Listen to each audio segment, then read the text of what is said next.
Jacques Ferrandez, vous êtes à Bruxelles en Belgique, vous aviez raconté et dessiné l'histoire de l'Algérie depuis le début de la conquête française en 1830 jusqu'à la fin de la guerre d'indépendance en 1962 dans les Carnets d'Orient.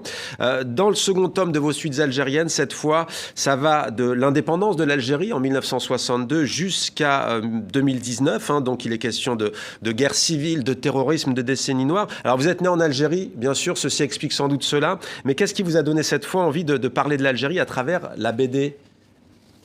C'est une vieille histoire, c'est une série qui est maintenant, on a fait le calcul avec l'éditeur, qui a 36 ans. Le premier album est sorti en 87. Ouais. Là, j'avais fait une interruption après le cycle qui était consacré à la guerre d'Algérie. Et je reviens au bout de quelques années pour parler vraiment de l'Algérie post-coloniale. À travers l'histoire d'un journaliste franco-algérien, Paul Yanis, qui va sortir du placard, comme on dit, de sa rédaction, qui l'a enfermé. Que va-t-il chercher en Algérie ?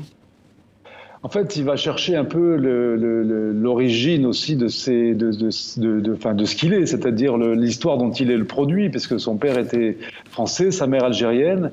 Et là, en fait, il va se retrouver d'abord envoyé en octobre 88 pour couvrir les émeutes. Là, il y a un petit coup de placard qui l'attend et ensuite, il va revenir de son propre chef en 93 au début de ce qu'on n'appelait pas encore la guerre civile parce que il a besoin de refaire du terrain.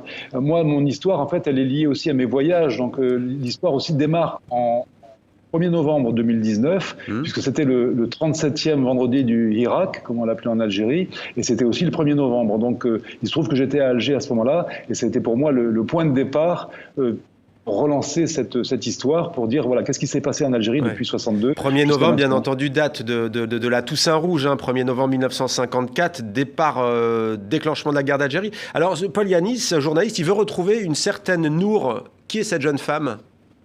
Alors Nour, c'est une jeune fille qu'il a rencontrée en octobre 88, qui était un peu une passionnariat des émeutes d'octobre 88, qu'il a pu filmer avec, à ce moment-là, elle avait un drapeau algérien sur les cheveux, comme ça se fait, comme ça s'est revu d'ailleurs au moment du Hirak, quoi.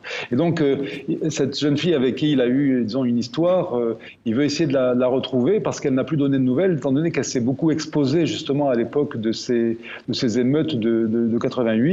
Et en réalité, ça va être un peu une espèce de rendez-vous manqué avec cette jeune fille, ce qui est peut-être aussi une métaphore de ce que peut être les relations peut-être entre la France et l'Algérie. Oui, vous mêlez l'anecdote et la grande histoire. En effet, l'intime et l'universel. Alors vous l'avez dit, vous êtes retourné plusieurs fois en Algérie, vous y êtes né, on le rappelle, avant l'indépendance.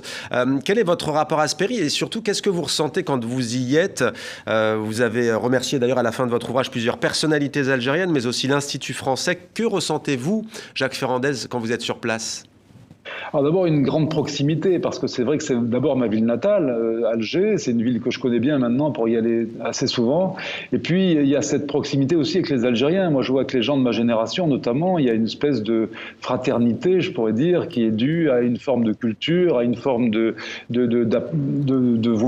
une manière de voir les choses, si vous voulez. Et c'est vrai que quand on se voit avec mes amis algériens, on est toujours un peu avec cette notion de gâchis. Qu'est-ce qui aurait pu être construit de formidable, si vous voulez, si on avait pas raté certains tournants de Alors justement, vous avez cité le Hirak, le mouvement de contestation pacifique. Est-ce que vous croyez encore que les aspirations du peuple algérien, notamment des jeunes qu'on a vus défiler par centaines de milliers, pour ne pas dire plus d'1 million dans les rues d'Alger, se réalisent un jour? Vous y croyez encore, Jacques Ferrandez ? Alors j'essaie d'être optimiste, c'est ma nature. Dans cet album, à la fin, il y a une note d'espoir aussi qui est liée précisément à ce mouvement qui a été extrêmement important en Algérie. Malheureusement, les nouvelles que j'ai aujourd'hui d'Algérie ne sont pas très réjouissantes parce que ce mouvement a été complètement étouffé. D'abord, il y a eu le Covid et puis à la suite du Covid, maintenant le pouvoir a complètement resserré tout ça. Bon, beaucoup de gens qui animaient ces manifestations se retrouvent aujourd'hui en garde à vue, voire en prison. Donc c'est pas très réjouissant pour ce qui est du présent.